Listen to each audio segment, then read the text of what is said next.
ಪ್ರೀತಿಯ ವಿದ್ಯಾರ್ಥಿಗಳೇ, ನಾವು ಈ ದಿನ 10ನೇ ತರಗತಿಯ ಅಧ್ಯಾಯ 8 ಜೀವಿಗಳು ಹೇಗೆ ಸಂತಾನೋತ್ಪತ್ತಿ ನಡೆಸುತ್ತವೆ ಎಂಬ ಒಂದು ವಿಜ್ಞಾನದ ಅಧ್ಯಾಯವನ್ನು ನಾವಿವತ್ತು ಚರ್ಚಿಸೋಣ.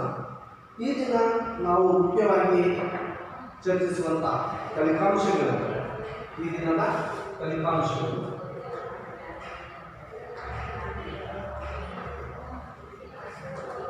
ಒಂದು, ಜೀವಿಗಳು ತಮ್ಮದೇ ನಿಖರ ಪ್ರಕೃತಿಯನ್ನು ಸೃಷ್ಟಿಸುತ್ತವೆಯೇ? ಜೀವಿಗಳು ತಮ್ಮದೇ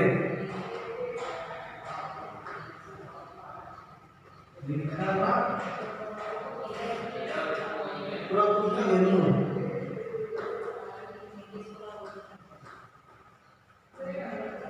ಸೃಷ್ಟಿಸುತ್ತವೆಯೇ?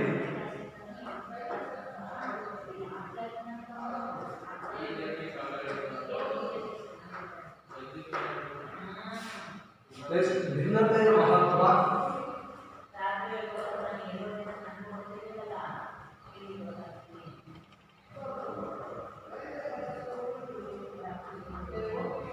ನಂತರ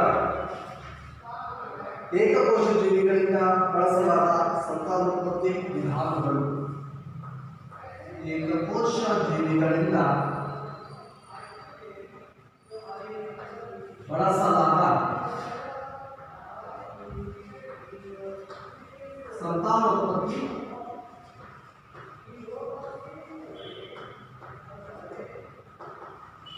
ವಿಧಾನಗಳು.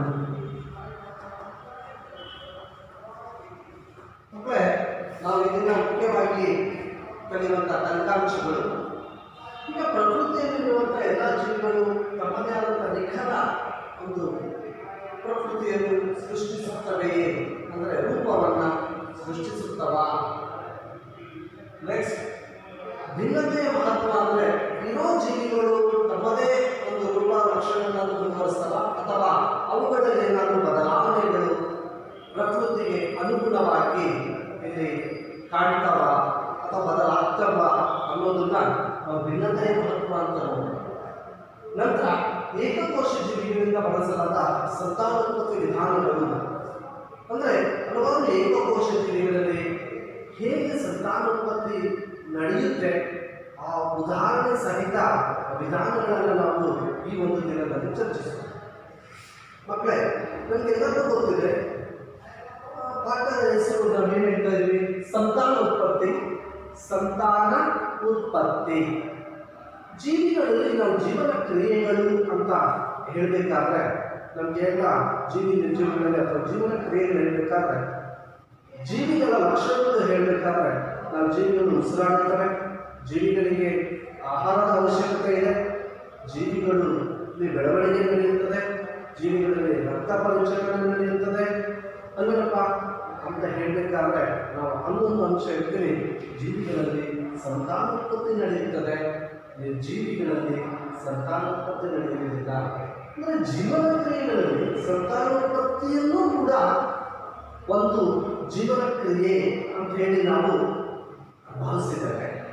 ಬೇರೆ ಕ್ರಿಯೆಗಳು, ಆಹಾರ ಕ್ರಿಯೆ, ಉಸಿರಾಟ, ನಮಗೇನಪ್ಪ ರಕ್ತ ಪರಿಚಲನೆ, ಇವೆಲ್ಲ ವಿಸರ್ಜನೆ, ಈ ಕ್ರಿಯೆಗಳು ನಮಗೆ ಒಂದು ಜೀವಿ ಜೀವಂತವಾಗಿರಲು ನಡೀಲೇಬೇಕಾದಂಥ ಕ್ರಿಯೆಗಳು. ಅದು ನಿಮಗೆ ಈಗಾಗಲೇ ನಾವು ಹಿಂದಿನ ತರಗತಿಗಳಲ್ಲಿ ಚರ್ಚಿಸಿದ್ದೇವೆ. ಜೀವನ ಕ್ರಿಯೆಗಳು ಉಸಿರಾಟ. ಒಂದು ವೇಳೆ ನಾವು ಉಸಿರನ್ನ ಹಿಡಿದಿದ್ದೇ ಆದರೆ ಎಷ್ಟು ನಿಮಿಷ ಬರ್ಬೋದು ಅಲ್ವಾ? ನಾವು 2-3 ನಿಮಿಷ ಅಂತೂ ಇರುತ್ತೆ ಸಾಕು. ಇಷ್ಟು ಆಹಾರ ಇದೆ, ಓಕೆ, ಒಂದು 4 ದಿನ ಇದೆ. ರಕ್ತ ಪರಿಚಲನೆ ಇಲ್ಲ ಅಂದರೆ ಕೆಲವು ನಿಮಿಷಗಳಲ್ಲೇ ಸತ್ತು. ಈ ಥರ ಈ ಕ್ರಿಯೆಗಳೆಲ್ಲ ಅತ್ಯಗತ್ಯವಾಗಿ ಒಂದು ಜೀವಿ ಜೀವಿಸಿರ್ಬೇಕಂದ್ರೆ ನಡೆಯಲೇಬೇಕಾದಂಥ ಕ್ರಿಯೆಗಳು, ಅದು ಜೀವ. ಸಂತಾನೋತ್ಪತ್ತಿ ವಿಚಾರಕ್ಕೆ ಬಂದರೆ ಒಂದು ಜೀವಿ ಸಂತಾನೋತ್ಪತ್ತಿ ಮಾಡಿಲ್ಲ ಅಂದರೆ ಬದುಕಕ್ಕಾಗಲ್ವಾ? ಆಗಲ್ವಾ? ಖಂಡಿತ. ಸಂತಾನೋತ್ಪತ್ತಿ ನಡೆದಿಲ್ಲ ಅಂದರೂ ಕೂಡ ಒಂದು ಜೀವಿಗೆ ಜೀವನೇ ನಡೆಸಲಿಕ್ಕೆ ಯಾವುದೇ ಸಮಸ್ಯೆ ಇಲ್ಲ ಅಲ್ವಾ? ಆದರೂ ನಾವು ಸಂತಾನೋತ್ಪತ್ತಿ ಅನ್ನೋ ಒಂದು ಜೀವನ ಕ್ರಿಯೆ ಅಂತ ಹೇಳಿ ಕರೀತಾ ಇದ್ರೆ ಯಾಕಿರ್ಬೋದು? ಯಾಕೆ ಅಂದರೆ ಭೂಮಿ ಮೇಲೆ ಜೀವಿಗಳ ಉಳಿವು ಇರಬೇಕು ಅಂದರೆ, ತಮ್ಮ ಸಂತತಿಗಳು ಮುಂದುವರಿಬೇಕಂದ್ರೆ ಇಷ್ಟೆಲ್ಲ ಜೀವ ವೈವಿಧ್ಯತೆ ಅಂತ ಹೇಳ್ತೀವಿ. ಏನೆಲ್ಲ ಜೀವಿಗಳನ್ನ ನೀವು ಕಾಣ್ತಾ ಇದ್ದಾವೆ, ನೋಡ್ತಾ ಇದ್ದಾವೆ, ಇವೆಲ್ಲ ಕೂಡ ಎಷ್ಟು ವರ್ಷಗಳು ಇರಲಿಕ್ಕೆ ಸಾಧ್ಯ? ನಮ್ಮ ಇಡೀ ಜೀವ ವಿಕಾಸದಲ್ಲಿ ಎಷ್ಟೊಂದು ಜೀವಿಗಳು ಬಂದಿದ್ದಾವೆ, ಎಷ್ಟೊಂದು ಜೀವಿಗಳು ಹೋಗಿದೆ ಅಲ್ವಾ? ಮತ್ತು ಇಡೀ ನಾವು ಭೂಮಿಯ ಆಯುಷನ್ನು ನೋಡಿದಾಗ ನಾವೆಲ್ಲ ನಮ್ಮ 100 ವರ್ಷ, 50 ವರ್ಷ, 150 ವರ್ಷ ಅನ್ನೋದು ಇಡೀ ಒಂದು ಜೀವ ವಿಕಾಸ ಅಥವಾ ಭೂಮಿಯ ವಿಕಾಸದ ಕ್ಷಣಕಾಲ. ಹಾಗಿದ್ದಾಗ ನಾವೆಲ್ಲ 100 ವರ್ಷ ಬದುಕಿದ್ರು ಕೂಡ ಅವತ್ತಿಗಾದರೂ ನಾವೆಲ್ಲ ಇಲ್ಲ ಅಂತ ಅಂದ್ಕೊಂಡ್ರೆ ಭೂಮಿ ಮೇಲೆ ಜೀವಿಗಳ ಅಗತ್ಯ ಏನ್ವಾ ಬೇಡವಾ? ಹಾಗಾಗಿಯೇ ಎಲ್ಲ ಜೀವಿಗಳ ಒಂದು ಉಳಿವು ಇರಬೇಕು ಅಂದರೆ ಸಂತಾನೋತ್ಪತ್ತಿ ನಡೀಲೇಬೇಕು. ಸಂತಾನೋತ್ಪತ್ತಿ ನಡೀಲೇಬೇಕು. ಹಾಗಿದ್ದಾಗ ಮಾತ್ರ ಜೀವಿಗಳು ಉಳಿವು ಸಾಧ್ಯ. ಹಾಗಾಗಿ ಸಂತಾನೋತ್ಪತ್ತಿ ಕ್ರಿಯೆಯನ್ನು ಕೂಡ ಒಂದು ಜೀವನ ಕ್ರಿಯೆ ಅಂತ ಕರೆದಿದ್ದೇವೆ. ಸಂತಾನೋತ್ಪತ್ತಿಯನ್ನು ಕೂಡ ನಾವು ಜೀವನ ಕ್ರಿಯೆ ಅಂತ ಕರೆದಿದ್ದೇವೆ. ಈ ಸಂತಾನೋತ್ಪತ್ತಿಯಲ್ಲಿ ಜೀವಿಗಳು ತಮ್ಮ ಸಂತತಿಗಳನ್ನು ಅನುಭವಿಸಲು ಹೋಗ್ತಾ ಇರುತ್ತೆ. ಹೇಗೆ ಸಂತಾನೋತ್ಪತ್ತಿ ನಡೆಸುತ್ತೆ ಅನ್ನೋದು ಆಸಕ್ತಿದಾಯಕ. ನೋಡೋಣಲ್ವಾ ಹೇಗೆ ಅಂತ ನೋಡ್ತಾ ಬರೋಣ. ಬಹುತೇಕ ಜೀವಿಗಳು ತಮ್ಮದೇ ಆದಂತಹ ಯಾವುದೇ ಹೋಲುವಂಥ, ತಮ್ಮನ್ನು ಹೋಲುವಂಥ ಹೊಸ ಜೀವಿಗಳಿಗೆ ಜನ್ಮ ಕೊಡುವುದಕ್ಕೆ ನಾವು ಸಂತಾನೋತ್ಪತ್ತಿ, ಯಾವುದೇ ಜೀವಿ ತನ್ನನ್ನು ಹೋಲುವಂತಹ ಹೊಸ ಜೀವಿಗೆ ಜನ್ಮ ಕೊಡುವುದಕ್ಕೆ ಏನಂತ ಕರಿತೀವಿ ನಾವು? ಸಂತಾನ ಉತ್ಪತ್ತಿ, ಸಂತಾನೋತ್ಪತ್ತಿ ಎಂದು ಕರೆಯುತ್ತೇವೆ. ಇಲ್ಲಿ ನಮಗೆ ಗೊತ್ತಿದೆ, 8ನೇ ತರಗತಿಯಲ್ಲಿ ನಾವು ಪ್ರಭೇದ ಅಂತ ಹೇಳ್ತೀವಿ. ಒಂದು ರೀತಿಯಾದಂಥ ತಮ್ಮಲ್ಲೇ ಸಂತಾನೋತ್ಪತ್ತಿ ನಡೆಸುವಂತಹ ಜೀವಿಗಳಿಗೆ ನಾವೇನು ಕರಿತೀವಿ? ಪ್ರಭೇದ ಎಂದು ಕರೆಯುತ್ತೇವೆ. ಏನು ಕರಿತೀವಿ? ಪ್ರಭೇದ. ಈ ಪ್ರಭೇದಗಳ ನಡುವೆ ಅಂದರೆ ಗಂಡು ಹೆಣ್ಣುಗಳ ನಡುವೆ ಅಥವಾ ಲೈಂಗಿಕ ರೀತಿ ಅಂತೀವಿ, ಅಥವಾ ನೋಡೋಣ ನಾವು ಈ ತರಗತಿಯಲ್ಲಿ ಏಕಕೋಶ ಜೀವಿಗಳಲ್ಲಿ ಹೇಗೆ ಅಂತ ಸಂತಾನ ಉತ್ಪತ್ತಿ, ಹೊಸ ಜೀವಿಗಳ ಉತ್ಪತ್ತಿ ಆಗುತ್ತೆ ಅಂತ ನೋಡೋಣ. ನಂತರ ಈ ಲಕ್ಷಣಗಳು ಮುಂದಿನ ಪೀಳಿಗೆಗೆ ಹೇಗೆ ವರ್ಗಾಯಿಸ್ತವೆ, ತಮ್ಮದೇ ಆದಂಥ ಪ್ರಕೃತಿ ಅಂತ ಕರೆದಾಗ ನಾವೇನು ಹೇಳ್ತೀವಿ? ಯಾವುದೇ ಜೀವಿ ತನ್ನನ್ನು ಹೋಲುವಂತಹ ಅಂತ ಪದ ಹೇಳಿದ್ವಿ ಅಂದರೆ ಬಾಹ್ಯವಾಗಿರ್ಬೋದು ಅಥವಾ ಅದರ ಅನುವಂಶೀಯ ಲಕ್ಷಣಗಳು ಅಂತ ಕರೀತೇವೆ. ಅದೇ ಲಕ್ಷಣಗಳಿರುವಂತಹ ಒಂದು ಹೊಸ ಜೀವಿ ಬರೋದಕ್ಕೆ ಇಲ್ಲಿ ಕಾರಣ ನಾವು ಹೇಳ್ತೀವಿ DNA. ಯಾವ್ದು ಹೇಳ್ತೀವಿ? DNA. ಗೊತ್ತಿದೆ ಮಕ್ಕಳೇ, ಡಿಆಕ್ಸಿ ರೈಬೋ ನ್ಯೂಕ್ಲಿಕ್ ಆಮ್ಲ, ನ್ಯೂಕ್ಲಿಕ್ ಆಮ್ಲ ಅಂತೀವಿ. ಇದಕ್ಕೆ ಡಿಆಕ್ಸಿ ರೈಬೋ ನ್ಯೂಕ್ಲಿಕ್ ಆಮ್ಲ, DNA. ಇದರಲ್ಲಿರುವಂಥ ಒಂದು ಅನುವಂಶೀಯ ವಸ್ತು ನಾವು ಜೀನ್ ಅಂತ ಏನು ಕರಿತೇವೆ. ಈ ಅನುವಂಶೀಯ ವಸ್ತುವಿನಿಂದ ಲಕ್ಷಣಗಳು ಅಥವಾ ಒಂದು ಯಾವುದೇ ಜೀವಿಯ ಗುಣಗಳು ಮುಂದಿನ ಪೀಳಿಗೆಗೆ ಈ ಅನುವಂಶೀಯ ವಂಶವಾಹಿನಿಗಳು ಅಂತ ಕರಿತೇವೆ. ಜೀವಿಗಳನ್ನ ಅವುಗಳ ಮುಖಾಂತರವಾಗಿ ಮುಂದಿನ ಜೀವಿಗೆ ವರ್ಗಾವಣೆಯಾಗಿ ತಮ್ಮದೇ ಇರುವಂಥ ಹೊಸ ಜೀವಿಗಳು ಏನಾಗುತ್ತೆ? ಇಲ್ಲಿ ಹುಟ್ಟಲ್ಪಡುತ್ತೆ ಅಥವಾ ಜೀವಿಸುತ್ತವೆ ಅಂತೇಳಿ. ನಂತರ ಈಗ ಈ ಲಕ್ಷಣಗಳು ತಮ್ಮ ಮನೆಗಳಿಗೆ ಹೋಗಬೇಕು ಅಂದರೆ ನಮ್ಮಲ್ಲಿ DNA ಯಾವುದರಲ್ಲಿರುತ್ತೆ? ನಮ್ಮ ಕೋಶ ಕೇಂದ್ರದಲ್ಲಿ ನಾವು ಇರುವಂಥ ಕ್ರೋಮೋಸೋಮ್ಗಳು. ಈ ಕ್ರೋಮೋಸೋಮ್ ಅಥವಾ ವರ್ಣತಂತುಗಳಲ್ಲಿ DNA ಇರುತ್ತೆ. ಈ ಕ್ರೋಮೋಸೋಮ್ಗಳಲ್ಲಿ ಇರುವಂಥ DNA ತಮ್ಮ ಮುಂದಿನ ಪೀಳಿಗೆಗೆ ವರ್ಗಾವಣೆ ಇರಬೇಕಂದ್ರೆ ಆ ಮನೆ ಕೋಶಗಳಿಗೆ ಸಮಾಗಿ ಹಂಚಲ್ಪಡಬೇಕು. ಆಗ ಇರುವಂತಹ ಕ್ರೋಮೋಸೋಮ್ಗಳು ಏನಾಗುತ್ತೆ? ಸಂಖ್ಯೆ ದ್ವಿಗುಣವಾಗುತ್ತದೆ. ಇದಕ್ಕೆ DNA ಸ್ವಪ್ರತೀಕರಣ ಅಂತ ಕರಿತೀವಿ. DNA ಸ್ವಪ್ರತೀಕರಣ. ಸ್ವಪ್ರತೀಕರಣದಿಂದ ಆಗುವಂಥ ಅನುಕೂಲ ಏನು? DNA ಸ್ವಪ್ರತೀಕರಣ ಅಂದರೆ ಅರ್ಥ ಆಯ್ತಲ್ಲ ಮಕ್ಕಳೇ? DNA ಸ್ವಪ್ರತೀಕರಣ. ಸ್ವ ಅಂದರೆ ತನ್ನದೇ ಆದಂಥ ಒಂದು ಪ್ರತಿಯನ್ನ ಅಂದರೆ ನಕಲು ಅಂತ ಕರಿತೀವಿ. ನಾವು ಯಾವ ರೀತಿ ಒಂದು ಜೆರಾಕ್ಸ್ ಮಾಡಿಸಿದಾಗ ನೀವು ಬೇರೆ ಒಂದು ಇನ್ನೊಂದು ಸೆಟ್ಟನ್ನು ಪಡ್ತೀರೋ ಹಾಗೆ ಈ ಕೋಶ ವಿಭಜನೆ ಸಂದರ್ಭದಲ್ಲಿ ಈ ವರ್ಣತಂತುಗಳು ಅಥವಾ ಕ್ರೋಮೋಸೋಮ್ಗಳು ಅವು ಇನ್ನೊಂದು ರೂಪ ಅಥವಾ ಪ್ರತಿಯನ್ನು ಇಲ್ಲಿ ಸೃಷ್ಟಿಸಿಕೊಳ್ತವೆ. ಸ್ವ ಅಂದರೆ ಸ್ವತಃ ಒಂದು ಪ್ರತಿಯನ್ನು ಸೃಷ್ಟಿ ಮಾಡಿಕೊಂಡು ಮುಂದಿನ ಪೀಳಿಗೆಗೆ ವರ್ಗಾಯಿಸೋದಕ್ಕೆ ಸ್ವಪ್ರತೀಕರಣ ಎಂದು ಕರೀತಾರೆ. ಸ್ವಪ್ರತೀಕರಣ. ಹೀಗೆ ಯಾವುದೇ DNA ಸ್ವಪ್ರತೀಕರಣ ಪ್ರಕ್ರಿಯೆಯು ಪ್ರತಿ ಬಾರಿಯೂ ಕೆಲವು ಭಿನ್ನತೆಗಳನ್ನು ಹೊಂದಿರುತ್ತವೆ ಎಂದು ನಾವು ನಿರೀಕ್ಷಿಸಬಹುದಾಗಿದೆ. ಇದರ ಪರಿಣಾಮವಾಗಿ ಉತ್ಪತ್ತಿಯಾದ DNA ಪ್ರತಿಗಳು ಒಂದೇ ರೀತಿಯಾಗಿರಬಹುದು, ಆದರೆ ಮೂಲದಂತೆ ಇರಬೇಕೆಂದಿಲ್ಲ. ಕೆಲವೊಮ್ಮೆ ಭಿನ್ನತೆಗಳು ಬಹಳ ತೀವ್ರವಾಗಿರಬಹುದು. ಇದರಿಂದಾಗಿ ಹೊಸ DNA ಪ್ರತಿಯು ಅನುವಂಶೀಯ ಮೂಲ ಜೀವಕೋಶೀಯ ರಚನೆಗಳೊಂದಿಗೆ ಕೆಲಸ ಮಾಡುವುದಿಲ್ಲ. ಈ ಹೇಳ್ತೀವಿ ನಮಗೆ ಹೊಸ ಥರದ್ದು ತನ್ನದು ಹೋಲುವಂಥ ಅಲ್ಲದೆ ಈ DNA ಬದಲಾವಣೆಯಾಗಿ ಹೊಸ ರೂಪ ಅಥವಾ ಬದಲಾದಂಥ ಜೀವಿ ಬರೋದಕ್ಕೆ ಭಿನ್ನತೆ ಅಂತಾರೆ. ಭಿನ್ನತೆ ಅಂದರೆ ಬೇರೆ ಯಾವುದರ ಬದಲಾವಣೆಯಿಂದ ಮುಂದಿನ ಪೀಳಿಗೆಯಲ್ಲಿ ಭಿನ್ನತೆಯನ್ನು ಕಾಣ್ಬೋದು. ಈ DNA ಬದಲಾವಣೆಯನ್ನ ನಾವೇನಂತ ಕರಿತೇವೆ? ಭಿನ್ನತೆ ಅಂತ ಕರಿತೀವಿ. ಯಾವುದರಲ್ಲಿ ಬದಲಾವಣೆ? DNA ಆಗುವಂಥ ಬದಲಾವಣೆಯನ್ನ ಭಿನ್ನತೆ. ಭಿನ್ನತೆಯಿಂದ ಹೊಸ ಜೀವಿಗಳು, ಹೊಸ ಥರದ ಬದಲಾದಂತಹ ರಚನೆಗಳ ಜೀವಿಗಳು ಉತ್ಪತ್ತಿಯಾಗುತ್ತೆ. ಈ ಭಿನ್ನತೆಯ ಮಹತ್ವವೇನು? ಈ ಭಿನ್ನತೆ ಆಗೋದರಿಂದ ಜೀವಿಗಳಿಗೆ ಅನುಕೂಲನ ಅನಾನುಕೂಲನ ನೋಡೋದಾದರೆ ನಿಜವಾಗ್ಲೂ ಏನಂತ ಹೇಳ್ತೀವಿ ನಾವು, ಭಿನ್ನತೆ ಆಗೋದ್ರಿಂದ ಇಲ್ಲಿ ಜೀವಿಗಳ ಮುಂದಿನ ಪೀಳಿಗೆ ಜೀವಿಗಳ ಉಳಿವಿಗೆ ಅನುಕೂಲ ಅಂತ ಕರಿತೀವಿ. ಹೇಗಪ್ಪ ಅಂದರೆ ಉದಾಹರಣೆಗೆ ನಾವು ಯಾವುದೇ ಒಂದು ಪ್ರಾಕೃತಿಕ ವಿಕೋಪಗಳಲ್ಲಿ ಅಥವಾ ಪ್ರಕೃತಿಯಲ್ಲಿ ಆಗಬಹುದಾದ ಬದಲಾವಣೆ, ಉದಾಹರಣೆ ಭೂಮಿಯ ಮೇಲಿನ ತಾಪದ ಏರಿಕೆ ಅಥವಾ ಇಳಿಕೆ, ನೀರಿನ ಮಟ್ಟದಲ್ಲಿ ಬದಲಾವಣೆ ಅಥವಾ ಉಲ್ಕಾಪಾತ ಉಂಟಾಗಬಹುದು. ಇವು ನಾವು ಹೇಳ್ತಾ ಇರುವಂಥ ಪ್ರಕೃತಿಯಲ್ಲಿ ಆಗುವಂತಹ ಅನಾನುಕೂಲಗಳು, ಜೀವಿಗಳಿಗೆ ಪ್ರತಿಕೂಲಗಳು ಅಂತ ಕರಿತೀವಿ.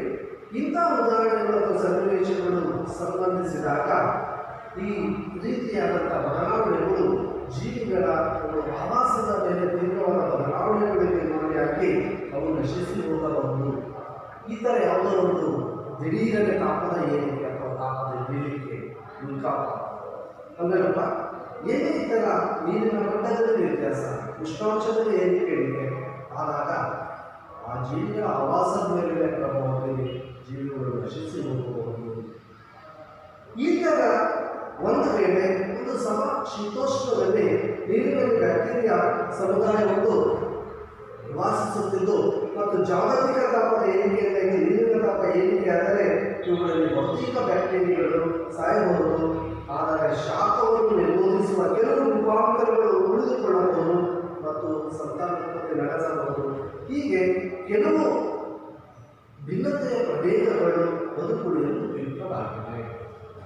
ಇಂಥ ಸಂದರ್ಭದಲ್ಲಿ ಉದಾಹರಣೆ ಯಾವುದೋ ಒಂದು ಸಮಶೀತೋಷ್ಣವಲಯದಲ್ಲಿ ಉಷ್ಣ ಹೆಚ್ಚಾದಾಗ ಒಂದು ಬ್ಯಾಕ್ಟೀರಿಯಾ ಉದಾಹರಣೆ ಹೇಳ್ತಾ ಇದ್ದೀವಿ. ಆಗ ಎಲ್ಲ ಉಷ್ಣ ಹೆಚ್ಚಾದ ತಕ್ಷಣ ಎಲ್ಲ ಬಹುತೇಕ ಸಾಯಬಹುದು. ಅದರ ಭಿನ್ನತೆಯಿಂದ ಕೆಲವು ಜೀವಿಗಳು ಉಳಿದು ಸಂತಾನೋತ್ಪತ್ತಿ ನಡೆಸುವ ಸಾಮರ್ಥ್ಯ ಉಳಿಸಿಕೊಳ್ತವೆ. ಹೀಗೆ ಭಿನ್ನತೆ ನಡೆದಿದ್ದರಿಂದ ಹೆಚ್ಚಿನ ಉಷ್ಣಾಂಶದಲ್ಲೂ ಬದುಕುಳಿಯುವಂಥ ಸಾಮರ್ಥ್ಯ ಅದಕ್ಕೆ ಉಳಿತು. ಹೀಗೆ ಭಿನ್ನತೆಯಿಂದ ಜೀವಿಗಳ ಉಳಿವಿಗೆ ಏನಾಗ್ತದೆ? ಸಾಧ್ಯ ಆಗ್ತದೆ. ಅದರ ಭಿನ್ನತೆ ಜೀವಿಗಳ ಉಳಿವಿಗೆ ಅನುಕೂಲನ ಅನಾನುಕೂಲನ ಹೇಳಿ ಸರಿ.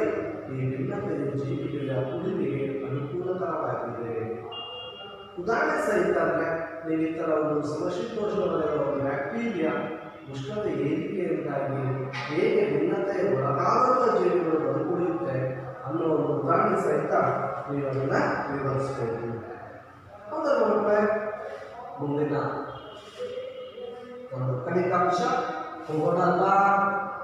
ನಂತರ ನೋಡೋಣ ಈಗ ಏಕಕೋಶ ಜೀವಿಗಳಿಂದ ಬಳಸಲಾದ ಸಂತಾನೋತ್ಪತ್ತಿ ವಿಧಾನಗಳು.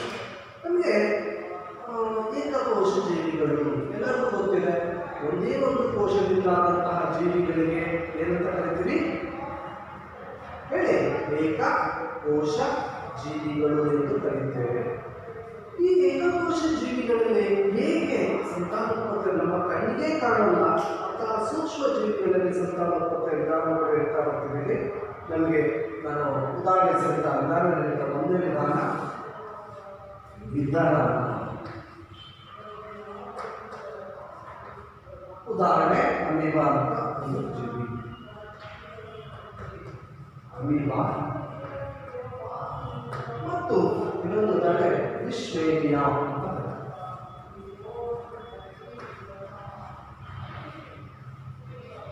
ನೋಡಿ, ಈ ಅಮೀಬಾ ಅಥವಾ ವಿಶ್ವೇನಿಯಂತ ಏಕಕೋಶ ಜೀವಿಗಳಲ್ಲಿ ಹೇಗೆ ಒಂದು ಜೀವಿ ಇಲ್ಲಿ ಹಲವು ಜೀವಿಗಳಾಗಿ ಬೆಳೀತವೆ, ಸಂತಾನೋತ್ಪತ್ತಿ ಆಗುತ್ತೆ. ಉದಾಹರಣೆಗೆ ಇನ್ನು ಅಮೀಬಾ ತಗೊಂಡ್ರೆ, ಅಮೀಬಾ ನಿರ್ದಿಷ್ಟ ಆಕಾರ ಇಲ್ಲ ಒಪ್ಕೋತೀವಿ. ಒಂದು ಅಮೀಬಾ ಹೀಗೆ ಇದ್ದಂಥ ಅಮೀಬಾ ಒಂದರ ಒಳಗಡೆ ಇರುವಂತಹ ಕೋಶ ಬೀಜ ಏನಾಗುತ್ತೆ,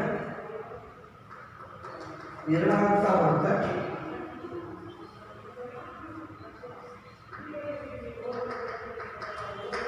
ನಂತರ ಇದೊಂದು ಅಮೀಬಾ ಆಗುತ್ತೆ, ಮತ್ತೊಂದು ಅಮೀಬಾ ಆಗುತ್ತೆ. ಇದಕ್ಕೆ ಒಂದು ಅಮೀಬಾ ಇರೋದು ಎಷ್ಟು ಮರಿ ಅಮೀಬಾ ಆಯಿತು? 2 ಆಯಿತು. ಅದಕ್ಕೆ ದ್ವಿವಿದಳ.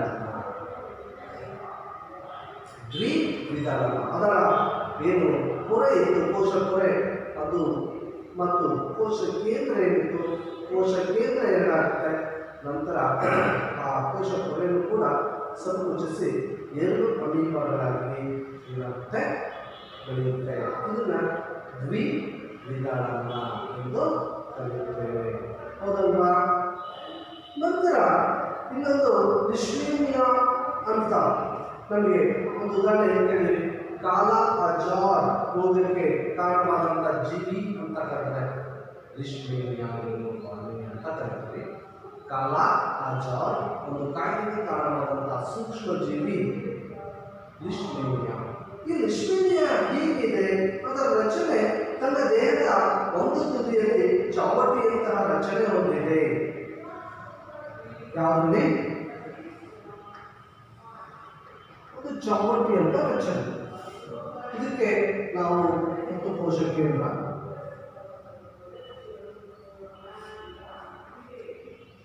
ಇದು ಒಂದು ತುದಿಯಲ್ಲಿ ಚಾವಟಿಯಂತಹ ರಚನೆ ಅಂತ ಒಂದು ಉದ್ದವಾದಂತಹ ರಚನೆ ಇದೆ.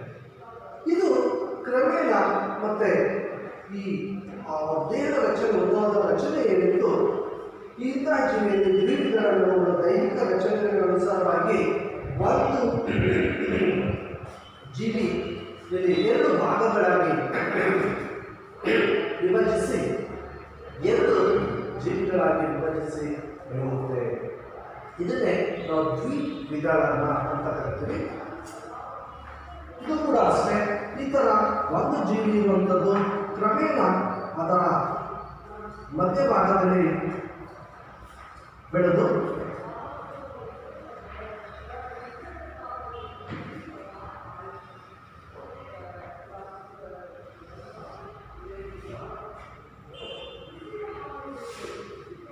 ಇಲ್ಲಿ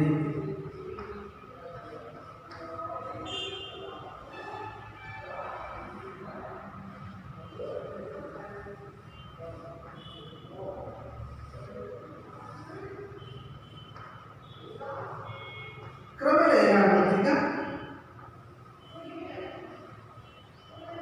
ಇದೊಂದು ವಿಶ್ವೇನಿಯಾ,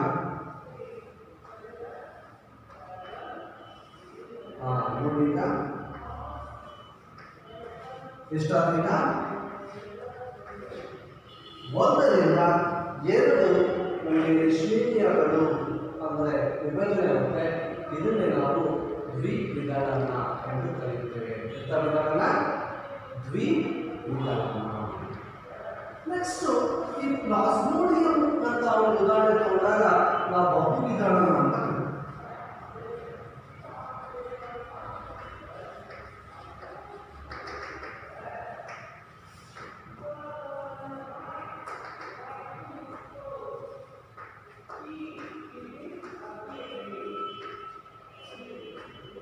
ಉದಾಹರಣೆ ಪ್ಲಾಸ್ಮೋಡಿಯಂನಂತಹ ಏಕಕೋಶ ಜೀವಿಗಳಲ್ಲಿ ಬಹು ನಿಧಾನವಾಗಿ ಒಂದೇ ಬಾರಿಗೆ ಅನೇಕ ಮರಿಕೋಶಗಳು ವಿಭಜನೆ ಹೊಂದುತ್ತವೆ.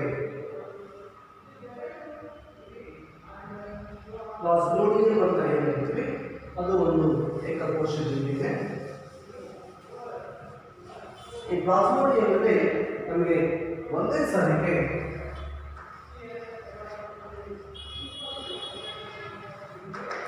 ಕೋಶರಸ ಒಳಭಾಗದಲ್ಲಿ ಅನೇಕ ಕೋಶ ಕೇಂದ್ರಗಳುಂಟಾಗಿ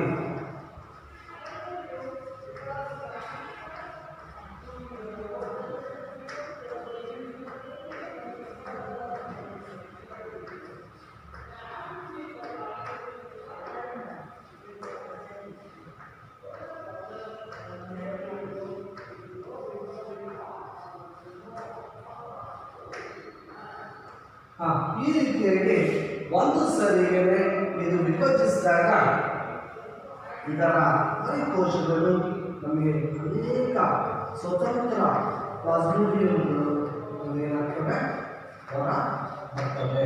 ಇದಕ್ಕೆ ನಾವೇನು ಹೇಳ್ತೀವಿ ಬಹು ವಿಧ. ಎಲ್ಲ ಜೀವಿಗಳು ಕೂಡ ಅಲ್ಲಂತ ಪ್ರತಿ ಕೋಶದ ಕೂಡ ಒಂದು ಸ್ವತಂತ್ರ ಪ್ಲಾಸ್ಮೋಡಿಯಂ ಆಗಿ ಒಂದೇ ಬಾರಿಗೆ ಹಲವಾರು ಜೀವಿಗಳು ಇಲ್ಲಿ ಉತ್ಪತ್ತಿಯಾಗೋದಕ್ಕೆ ನಾವು ಬಹು ವಿಧಾನ ಎಂದು ಕರೆಯುತ್ತೇವೆ. ಹೌದಲ್ವಾ? ದ್ವಿವಿಧಳಕ್ಕೂ ಬಹುವಿಧಳಕ್ಕೂ ವ್ಯತ್ಯಾಸ ಆದಾಗ ದ್ವಿವಿಧಳಗಳಲ್ಲಿ ಒಂದು ಜೀವಿ 2-3 ಮರಿಕೋಶಗಳಾಗಿ ಉತ್ಪತ್ತಿಯಾದರೆ ಬಹುವಿಧಳದಲ್ಲಿ ಒಂದು ಜೀವಿ ಒಂದೇ ಬಾರಿಗೆ ಹಲವಾರು ಜೀವಿಗಳಾಗಿ ಉಂಟಾಗ್ತವೆ ಅನ್ನೋದು ಬಹುವಿಧಾನ. ದ್ವಿವಿಧಳಕ್ಕೆ ಉದಾಹರಣೆ ಅಮೀಬಾ ಹೇಳ್ತೀವಿ, ಮತ್ತೊಂದು ಲಿಶ್ವೇರಿಯಾ ಹೇಳ್ತೇವೆ. ಬಹುವಿಧಳಕ್ಕೆ ಪ್ಲಾಸ್ಮೋಡಿಯಂ ಒಂದು ಉದಾಹರಣೆ. ನೀವು ವ್ಯತ್ಯಾಸ ಕೇಳಿದ್ರೆ ಸ್ವಲ್ಪ ಹೋಗಿ ನಾವು ದ್ವಿವಿಧಳ ಮತ್ತು ಬಹುವಿಧಳಕ್ಕೆ. ನಂತರ ಮತ್ತೊಂದು ಈ ಏಕಕೋಶ ಜೀವಿಗಳ ಸಂತಾನೋತ್ಪತ್ತಿಯ ವಿಧಾನ ತುಂಡರಿಕೆ.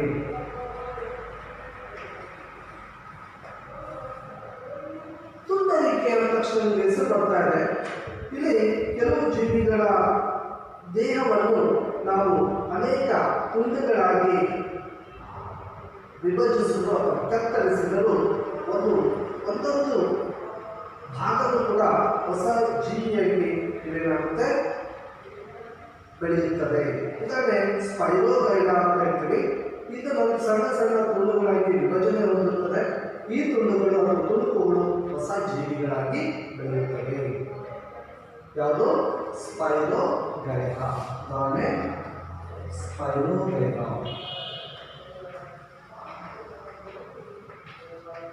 ಸ್ಪೈರೋಗೈಲಾ ಪ್ರತಿ ತುಂಡು ಕೂಡ ಅಥವಾ ತುಣುಕು ಕೂಡ ಹೊಸ ಜೀವಿಯಾಗಿ ಬೆಳೆಯುತ್ತದೆ ಅನ್ನೋದೇ ಯಾವುದರಲ್ಲಿ ತುಂಡರಿಕೆ ಒಂದು ವಿಧಾನಕ್ಕೆ ಉದಾಹರಣೆ.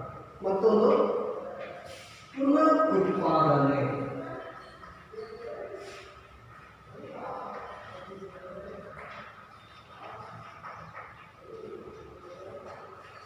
ಪುನಃ ಉತ್ಪಾದನೆಗೆ ಉದಾಹರಣೆ ಹೈಡ್ರಾ ಮತ್ತು ಈ ಪ್ಲನೇರಿಯಾಗಳಂತಹ ಸರಳ ಜೀವಿಗಳನ್ನು ಅನೇಕ ಚೂರುಗಳಾಗಿ ತುಂಡರಿಸಬಹುದು. ಈಗ ಪ್ರತಿ ಚೂರು ಕೂಡ ಒಂದು ಸಂಪೂರ್ಣ ಜೀವಿಯಾಗಿ ಬೆಳೆಯುತ್ತದೆ. ಇದನ್ನ ನಾವು ಪುನಃ ಉತ್ಪಾದನೆ ಅಂತ ಕರಿತೀವಿ. ಹೈಡ್ರಾ ಮತ್ತು ಪ್ಲನೇರಿಯಾ.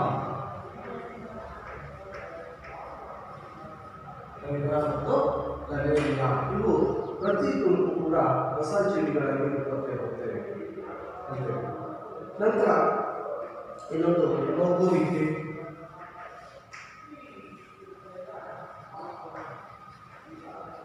ಉದಾಹರಣೆ ಹೈಡ್ರಾ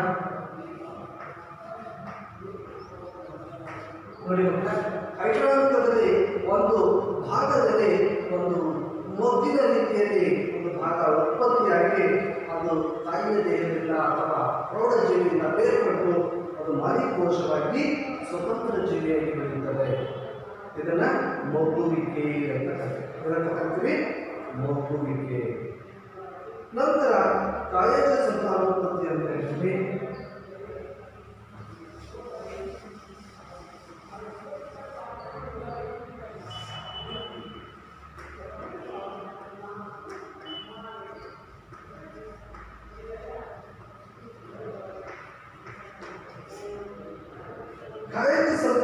ಸಂತಾನೋತ್ಪತ್ತಿ ನಾವು ಕೆಲವು ಸೂಕ್ತ ಪರಿಸ್ಥಿತಿಗಳಲ್ಲಿ ಸಸ್ಯಗಳ ಬೇರು, ಕಾಂಡ, ಎಲೆಗಳಂತಹ ಭಾಗಗಳು ಹೊಸ ಸಸ್ಯಗಳಾಗಿ ಬೆಳೆಯುತ್ತವೆ. ಕೆಲವು ಸೂಕ್ತ ಪರಿಸರದಲ್ಲಿ ಸಸ್ಯದ ಬೇರು, ಎಲೆ, ಕಾಂಡ ಹೊಸ ಜೀವಿಗಳಾಗಿ ಈ ಭಾಗಗಳು ಹೊಸ ಜೀವಿಗಳಾಗಿ ಬೆಳೆಯುತ್ತದೆ. ಬಹಳಷ್ಟು ಪ್ರಾಣಿಗಳಂತಲ್ಲದೆ ಸಸ್ಯಗಳು ಸಂತಾನೋತ್ಪತ್ತಿಗೆ ಈ ವಿಧಾನಗಳನ್ನು ವಾಸ್ತವವಾಗಿ ಬಳಸುತ್ತವೆ. ಕಾಯಕ ಸಂತಾನೋತ್ಪತ್ತಿಯ ಈ ಲಕ್ಷಣವನ್ನು ಲೇಯರಿಂಗ್ ಅಥವಾ ಕಸಿ ಮಾಡುವಿಕೆಯಂಥ ವಿಧಾನಗಳಲ್ಲಿ ಕೃಷಿಯ ಉದ್ದೇಶಕ್ಕಾಗಿ ಕಬ್ಬು, ಗುಲಾಬಿ ಅಥವಾ ದ್ರಾಕ್ಷಿಗಳಂಥ ಅನೇಕ ಸಸ್ಯಗಳನ್ನು ಬೆಳೆಯಲು ಬಳಸಲಾಗುತ್ತದೆ.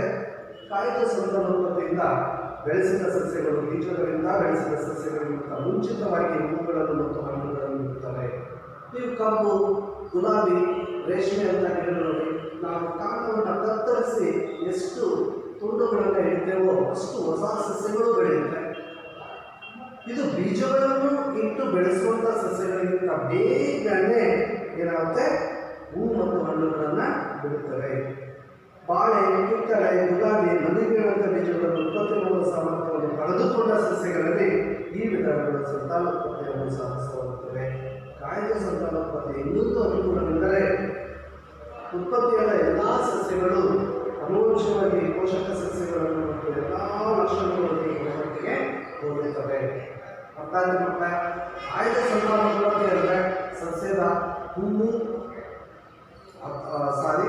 ಕಾಂಡ, ಎಲೆ ಅಥವಾ ಬೇರಿನ ಮುಖಾಂತರ ಹೊಸ ಸಸ್ಯಗಳು ಬೆಳೆದು ಬೀಜ ಇರುವ ಸಸ್ಯಕ್ಕಿಂತ ಬೇಗನೆ ಹೂವು ಮತ್ತು ಹಣ್ಣು ಬಿಡುತ್ತವೆ ಮತ್ತು ಎಲ್ಲ ಲಕ್ಷಣಗಳು ಪ್ರೌಢಜೀವಿಯನ್ನು ಸಂಪೂರ್ಣವಾಗಿ ಹೋಗುತ್ತವೆ. ಇಲ್ಲಿ ಇನ್ನೊಂದು ಎಲೆಯಿಂದ ಕಾಯಕ ಸಂತಾನೋತ್ಪತ್ತಿಯಲ್ಲಿ ಎಲೆಯಿಂದ ಒಂದು ಪ್ರತಿ ಎಲೆಯ ಅಂಚಿನಲ್ಲಿ ಒಂದು ಮೊಗ್ಗುಗಳು ಬೆಳೆದು ಅವು ಆ ಎಲೆಯಿಂದ ಉದುರಿ ಹೊಸ ಜೀವಿಯಾಗಿ ಬೆಳೆಯುತ್ತದೆ. ಅದಕ್ಕೂ ಕೂಡ ಮೊಗ್ಗುವಿಕೆಯಲ್ಲಿ ನಾವು ಬ್ರಯೋಫಿಲಮ್ ಅಂತ ಸಸ್ಯ ಉದಾಹರಣೆಯದು ಮೊಗ್ಗುಗಳಿಂದ ಬ್ರಯೋಫಿಲಮ್ನ ಸಸ್ಯ. ಈ ಸಸ್ಯದಲ್ಲಿ ಹೇಗೆ ಸಂತಾನೋತ್ಪತ್ತಿ ಆಗುತ್ತೆ? ಎಲೆಯ ಇದರ ಪ್ರತಿ ಇದರಲ್ಲೂ ಕೂಡ ಮೊಗ್ಗು ಬೆಳೆಯುತ್ತೆ. ಮೊಗ್ಗುಗಳು ಬೆಳೆದು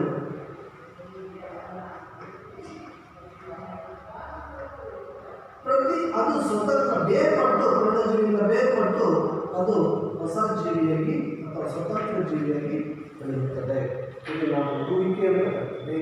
ನಂತರ ಬೀಜಕಗಳ ಉತ್ಪಾದನೆ. ಅನೇಕ ಸರಳ ಬಹುಕೋಶೀಯ ಜೀವಿಗಳು ಸಹ ಸಂತಾನೋತ್ಪತ್ತಿಯ ನಿರ್ದಿಷ್ಟ ಭಾಗಗಳನ್ನು ಗುರುತಿಸಬಹುದು. ನಾವು ಬ್ರೆಡ್ನ ಮೇಲೆ ಬೆಳೆದಂಥ ದಾರದಂಥ ರಚನೆಗಳೇ ಬ್ರೆಡ್ಮೋಡ್ನ ಹೈಫೇಗಳು ಅಥವಾ ಸಂತಾನೋತ್ಪತ್ತಿ ನಡೆಸುವ ಭಾಗಗಳಲ್ಲ.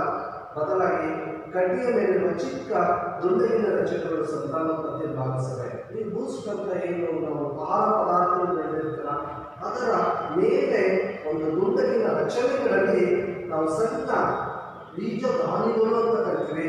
ಬೀಜಕ ಧಾನಿಗಳು ಇವು ವಿಶಿಷ್ಟ ಜೀವಕೋಶಗಳು. ಇವು ಸಣ್ಣ ಬೀಜಕಗಳನ್ನು ಹೊಂದಿದ್ದು ಇವು ಅಂತಿಮವಾಗಿ ರೈಸೋಪಸ್ ಜೀವಿಗಳಾಗಿ ಬೆಳವಣಿಗೆ ಹೊಂದುತ್ತವೆ. ಈ ಬೀಜಕಗಳು ದಪ್ಪವಾದ ಭಿತ್ತಿಯಿಂದ ಆವೃತವಾಗಿದ್ದು ಇನ್ನೊಂದು ತೇವಾಂಶಯುಕ್ತ ಒಂದು ವಾತಾವರಣದ ಮೇಲೆ ಸಂಪರ್ಕಕ್ಕೆ ಬಂದಾಗ ಅವು ಅಲ್ಲಿ ಬೆಳೆಯುತ್ತದೆ. ಹೀಗೆ ನಾವು ಇಲ್ಲಿವರೆಗೂ ಚರ್ಚಿಸಿದಂತಹ ಏಕಕೋಶ ಜೀವಿಗಳಿಂದ ಸಂತಾನೋತ್ಪತ್ತಿ ಅಂದರೆ ಒಂದು ಜೀವಿಯಿಂದ ಹೇಗೆ ಸಂತಾನೋತ್ಪತ್ತಿ ನಡೆಸುತ್ತವೆ ಅನ್ನೋದನ್ನು ನಾವು ಚರ್ಚಿಸಿದ್ದೇವೆ. ಹೌದಾ ಮಕ್ಕಳೇ? ಮುಂದಿನ ತರಗತಿಯಲ್ಲಿ ನೋಡೋಣ. ನಾವು ಲೈಂಗಿಕ ಸಂತಾನೋತ್ಪತ್ತಿ ಅಂತ ಹೇಳ್ತೇವೆ. ಇದು ಒಂದು ಜೀವಿಯಿಂದ ಸಂತಾನೋತ್ಪತ್ತಿಯಲ್ಲ, ಯಾವುದೇ ಪ್ರಭೇದದಲ್ಲಿ ಗಂಡು ಹೆಣ್ಣು ಅವುಗಳ ಮೂಲಕ ನಡೆಯುವ ಸಂತಾನೋತ್ಪತ್ತಿಗೆ ಲಿಂಗಾಣುಗಳು ಮತ್ತು ಲಿಂಗಾಣುಗಳ ಸಂಯೋಜನೆಯಿಂದ ನಡೆಯುವಂಥದ್ದು ಲೈಂಗಿಕ ಸಂತಾನೋತ್ಪತ್ತಿ. ಈ ದಿನ ಚರ್ಚಿಸಿದ ಅಂಶಗಳನ್ನು ಏನಾದರೂ ಗೊತ್ತಿದೆ ಹೌದಾ?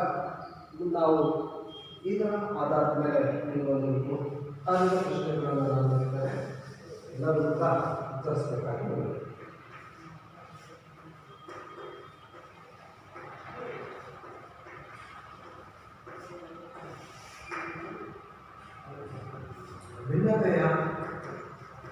ಭಿನ್ನತೆಯು ಜೀವಿಗಳ ಉಳಿವಿಗೆ ಅನುಕೂಲಕರವೇ? ಮೂಲ ಗರಭೆ. ಉದಾಹರಣೆ ನಿಮಗೆ ತಿಳಿಸಿ. ಪ್ರಶ್ನೆ ಇಲ್ಲಿ ವಿದಳನ ಮತ್ತು ಬಹು ವಿದಳನಕ್ಕಿರುವ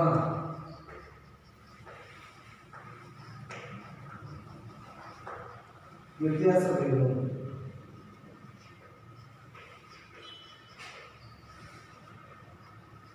ಸರಿ, ಎಲ್ಲ ನೀವು ಇಂದಿನ ಫಲಿತಾಂಶಗಳನ್ನ ಓದ್ಕೊಂಡು ನೋಡಿ.